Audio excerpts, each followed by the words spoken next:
મેઘરાજાએ જોરદાર એન્ટ્રી કરતા અનેક જિલ્લાઓમાં જનજીવન પ્રભાવિત થયું છે। પંચમહાલથી લઈને ખેડા, દાહોદ અને વડોદરા સુધી મેઘરાજાએ ધમાકેદાર બેટિંગ કરતા અનેક વિસ્તારોમાં જનજીવન પ્રભાવિત થયું છે। પંચમહાલ જિલ્લામાં ગત રાતથી પડેલા ધોધમાર વરસાદને કારણે જાંબુઘોડા પંથકમાં જળબંબોળ જેવી સ્થિતિ સર્જાઈ છે।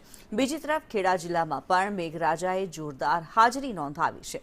માત્ર 2 કલાકના ગાળામાં 2.5 ઇંચ જેટલો વરસાદ ખાબકતા સેવાલિયા, માલવણ તેમજ આસપાસના ગ્રામ્ય વિસ્તારોમાં પાણી ભરાઈ ગયા છે। ગળતેશ્વર અને ફાગવેલ પંથકમાં પણ સારો વરસાદ નોંધાતા નીચાણવાળા વિસ્તારો પાણીમાં ગરકાવ થઈ ગયા છે।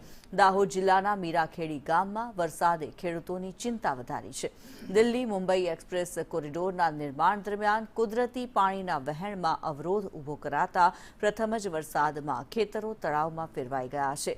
વડોદરાના ડેસર તાલુકામાં પણ ભારે વરસાદની અસર જોવા મળી। દંતેજ અને સદાપુરા ગામને જોડતો કરડ નદી પરનો કોઝવે ધોવાઈ જતા બંને ગામ વચ્ચેનો સંપર્ક તૂટી ગયો છે।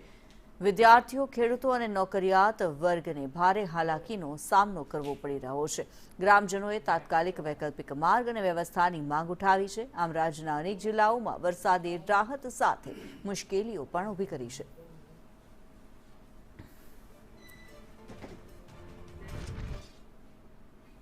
પશ્ચિમ બંગાળમાં